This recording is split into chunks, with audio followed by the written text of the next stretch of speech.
दोस्तों, एक बार भगवान विष्णु और माता लक्ष्मी क्षीर सागर में शेषनाग की शैया पर विश्राम कर रहे थे। तभी विनता पुत्र गरुड़ उस स्थान पर आ जाते हैं और भगवान विष्णु तथा माता लक्ष्मी से पूछने लगते हैं, हे प्रभु, मैं पृथ्वीलोक का भ्रमण करके आया हूं। मैंने देखा कि पृथ्वीलोक पर अनेक मनुष्य नित्य स्नान करते हैं, किंतु फिर भी दुखी ही रहते हैं।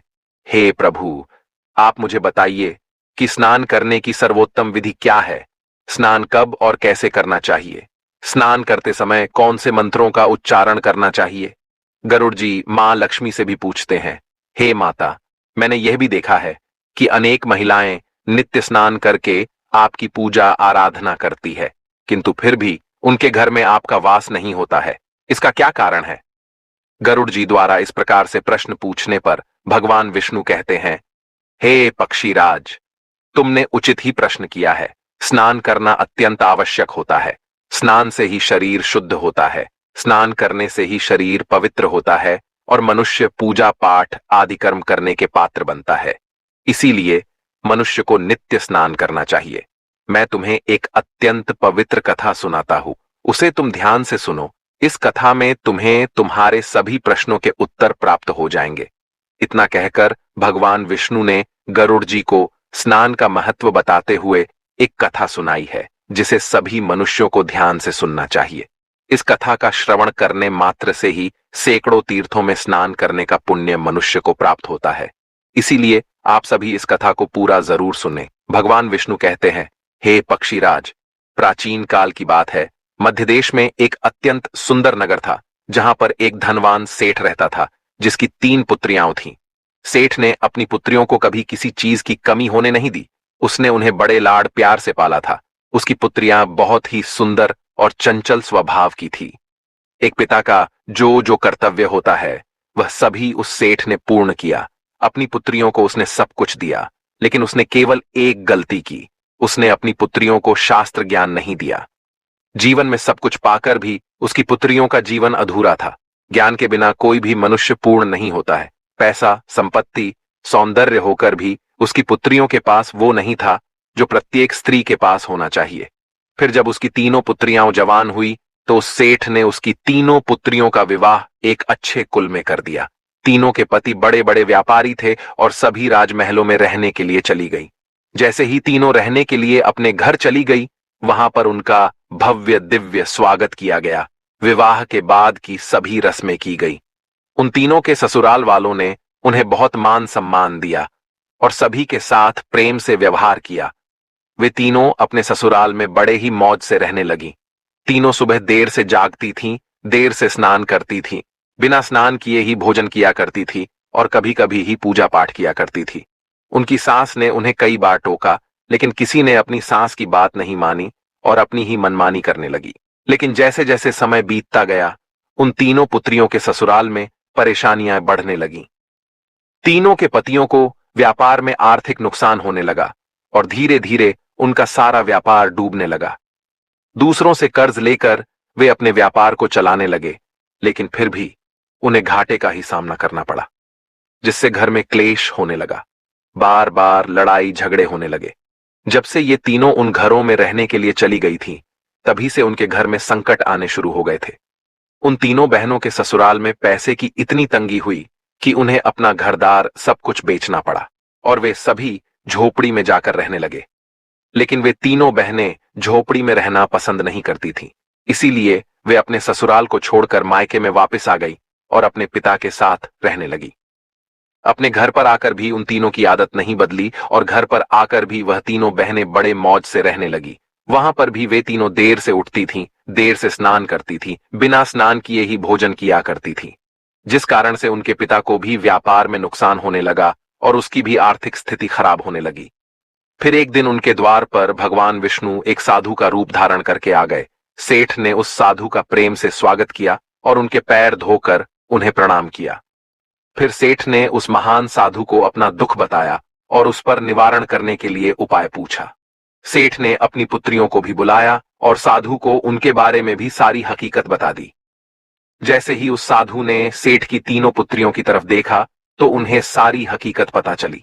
उन तीनों बहनों के चारों ओर नकारात्मक शक्ति का घेरा बना हुआ था जो उनके साथ ही चल रहा था। वे जहां पर भी जाती, वह नकारात्मक ऊर्जा उनका पीछा नहीं छोड़ रही थी। उस सिद्ध साधु ने उस सेठ से कहा, तुम्हारी तीनों बेटियों की आदतों के कारण उनके चारों ओर नकारात्मक ऊर्जा का घेरा बना हुआ है। इसी कारण से ये जहां पर भी जा रही है, वहां पर केवल दुख और संकट आ रहे हैं। तुम्हारी तीनों पुत्रियां अत्यंत आलसी हैं। ये देर से जागती है, देर से स्नान करती है, बिना स्नान किए ही भोजन करती है, और यही वजह है कि उनके जीवन में ये संकट आ रहे हैं। फिर उस साधु ने उस सेठ को और उनकी पुत्रियों को अत्यंत महत्वपूर्ण ज्ञान दिया और उसका नित्य पालन करने के लिए कहा। भगवान विष्णु कहते हैं, हे वत्स, स्नान के 4 प्रकार होते हैं: ब्रह्म स्नान, देव स्नान, आर्ष स्नान, मानव स्नान और दानव स्नान। इन्हें समय के अनुसार वर्गीकृत किया गया है। शास्त्रों में ब्रह्म मुहूर्त में किए जाने वाले स्नान को सर्वश्रेष्ठ माना गया है। ब्रह्म मुहूर्त यानी कि रात्रि का अंतिम प्रहर और सूर्योदय से ठीक 1.5 या 2 घंटे पहले का समय होता है, यानी कि साधारणतः सुबह 4 से 5:30 तक का समय।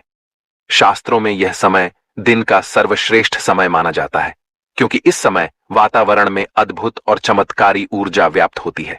यह समय देवताओं का समय होता है। इस तरह देवताओं का स्मरण करते हुए ब्रह्म मुहूर्त में किए जाने वाले ब्रह्म स्नान को सर्वश्रेष्ठ स्नान कहा गया है। इस समय स्नान करने से और स्नान के तुरंत बाद सूर्य देवता को अर्घ्य देने से जीवन में सुख, समृद्धि और शांति आती है। दिन भर मनुष्य का तन और मन ताजगी और सकारात्मक ऊर्जा से भरपूर रहता है। ब्रह्म स्नान करने पर मनुष्य रोग तथा बीमारियों से दूर रहता है। उसका शरीर निरोगी और स्वस्थ रहता है। दूसरा है देव स्नान। सुबह 5 से 6 बजे के बीच किया जाने वाला स्नान देव स्नान कहलाता है। सभी पवित्र नदियों का स्मरण करते हुए किए जाने वाले इस स्नान को भी श्रेष्ठ स्नान माना जाता है। इस समय स्नान करने से मनुष्य के शरीर में सकारात्मक ऊर्जा का संचार होता है और सभी प्रकार की नकारात्मकता और बुराई शरीर से बाहर निकल जाती है। इस तरह देव स्नान के समय स्नान करने से तन के साथ साथ मन भी शुद्ध और पवित्र हो जाता है। इस समय पर स्नान करने से धन संपत्ति में वृद्धि होती है। मनुष्य को सभी भौतिक सुख प्राप्त होते हैं। सुबह सुबह जब आकाश में तारे नजर आते हैं, उस समय के गए स्नान को ऋषि स्नान कहते हैं। यह भी श्रेष्ठ स्नान होता है। इस समय स्नान करने से मानसिक शांति मिलती है। तीसरा है मानव स्नान। सुबह 6 से 8 बजे के बीच में किया जाने वाला स्नान मानव स्नान कहा गया है। यह स्नान सूर्योदय के समय या सूर्योदय के ठीक बाद में किया जाता है। इस समय स्नान करना भी अच्छा माना गया है। शरीर में दिन भर ताजगी, स्फूर्ति और सकारात्मक ऊर्जा व्याप्त रहती है, जो हमें किसी भी कार्य को करने के लिए उत्साहित करती है। किंतु मनुष्य को कभी सूर्योदय के 2 घंटे बाद स्नान नहीं करना चाहिए, अर्थात सुबह 8 बजे के बाद स्नान करना अनुचित होता है। इस समय वातावरण में व्याप्त दैवी शक्ति बहुत कम हो जाती है, इसलिए मनुष्य में उत्साह और ऊर्जा की भी कमी दिखाई देती है, जिससे वह दिन भर आलस का अनुभव करता है। पूरे दिन शरीर में सुस्ती सी रहती है और किसी भी काम में मन नहीं लगता है।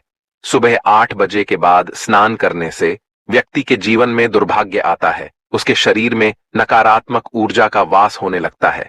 ऐसा मनुष्य जिस स्थान पर भी जाता है, उसके साथ दुर्भाग्य चला आता है। तुम्हारी ये तीनों पुत्रियां सुबह देर से स्नान करती थीं, जिस कारण से उनके ससुराल की सारी संपत्ति नष्ट हो गई और अब तुम्हारी भी धन संपत्ति नष्ट हो रही है।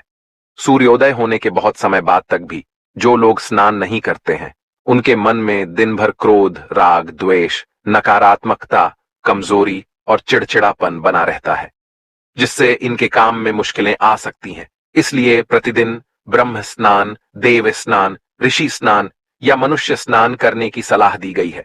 प्रतिदिन इन पवित्र कालों में उठकर स्नान करके ईश्वर की पूरी श्रद्धा से आराधना, प्रार्थना और पूजा पाठ करने से तथा सूर्य देवता को अर्घ्य देने से हमारे तन के साथ साथ मन भी शुद्ध और पवित्र हो जाता है और हमारी बहुत सी समस्याओं का समाधान हो जाता है।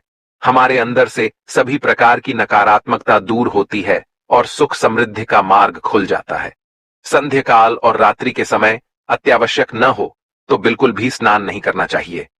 भगवान विष्णु कहते हैं, हे वत्स, अब मैं तुम्हें स्नान करते समय बोले जाने वाले अत्यंत महत्वपूर्ण मंत्र के बारे में बताने जा रहा हूं, इसीलिए तुम इसे ध्यान से सुनो। गंगे च यमुने चैव गोदावरी सरस्वती नर्मदे सिंधु कावेरी जले अस्मिन सन्निधिम कुरु। इसका अर्थ है, हे गंगा, यमुना, गोदावरी, सरस्वती, नर्मदा, सिंधु और कावेरी मां, मेरे स्नान करने के जल में कृपया आप सभी पधारिए। इस मंत्र के उच्चारण से सभी तीर्थ स्थानों में स्नान करने का पुण्य मिलता है। इस प्रकार से भगवान विष्णु ने उस सेठ को स्नान का महत्व बताया। फिर सेठ की तीनों पुत्रियों को अपनी गलती समझ में आ गई। वे तीनों अपने अपने ससुराल में रहने के लिए चली गई और भगवान विष्णु द्वारा बताए गए स्नान के सभी नियमों का पालन करने लगी। तीनों सुबह ब्रह्म मुहूर्त में जाग कर स्नान करने लगी और नित्य सूर्य को जल देने लगी। सुबह नित्य स्नान करने से उनका शरीर पवित्र हो गया और वह नकारात्मक ऊर्जा भी पूरी तरह से नष्ट हो गई। धीरे धीरे उनके पति का व्यापार भी ठीक से चलने लगा और उनका खोया हुआ सब कुछ उन्हें फिर से वापस मिल गया और तीनों बहनें बड़ी ही प्रसन्नता से अपने ससुराल में रहने लगी। तो दोस्तों, इस प्रकार से हमारे जीवन में स्नान का बहुत अधिक महत्व होता है।